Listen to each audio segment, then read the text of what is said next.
All right, Alex Thompson, Axios national political correspondent, one of the best source journalists on the Biden administration in town, writing a book on the campaign as well. It's good to have you. Thank you. Look, this brings up a really important point for the White House, right? Which is that by some measures, the economy is doing well, unemployment. By others, it's doing terribly, how people feel, and inflation numbers.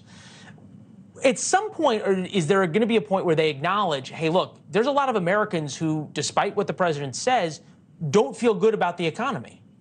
I mean, they're really sort of, they're in trouble no matter what they do. Because if they're saying the economy is amazing, the economy is great, and you saw Biden sort of hint at this a little bit today. He was like, I'm not declaring victory, even though the whole rally was sort of about declaring victory on Bidenomics. The thing is, if you basically, if you take victory, people feel like you're not hearing them. People feel like, even though only 30% of people say that the economy is good, and that only about a third of people say the country's on the right track, you're like, oh, you're tuning us out, you're out of touch.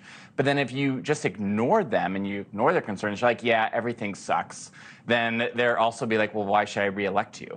And so they're sort of really caught in the middle. And basically they're saying, we've made progress, and just trust us to finish the job, which, that's why they've really made this the slogan of their reelection campaign.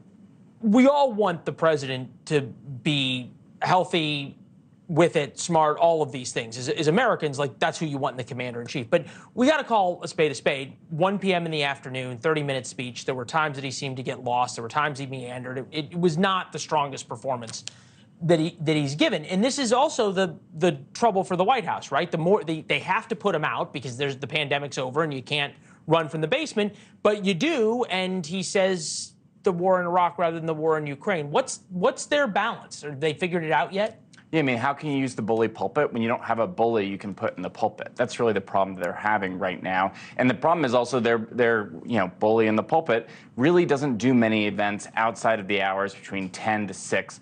I've had exclusive reporting talking to White House officials that have expressed sometimes frustration that they can't do events before 10 a.m. or after 6 p.m. He does some, but he doesn't do many. And it's because his prime hours, when he's most energetic, when he's really most with it, are in those mid hours. And so what can you do when he's only doing 1 to 2 events a day? And then when he does do them, they're in these 1 p.m. hours. I think he's doing an interview tomorrow with Nicole Wallace on MSNBC. It's live, but it's in the afternoon. And so this is going to be a continuing challenge all the way till next November.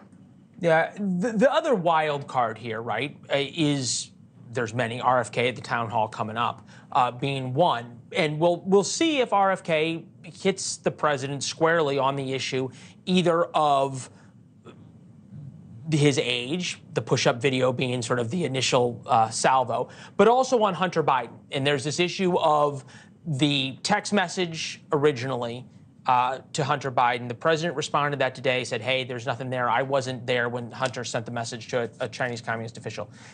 Real quick, does the White House see any vulnerability on Hunter?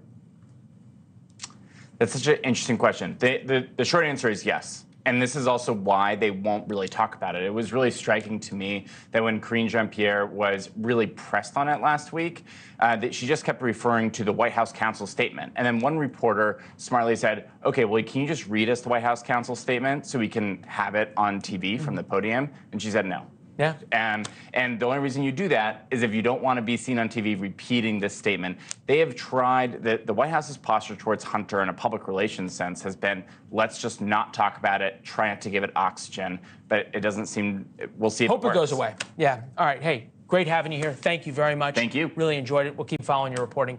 Thanks for watching. Go to newsnationnow.com to find NewsNation on your television provider. And don't forget to subscribe. Click the red button to get more of NewsNation's fact-driven, unbiased coverage.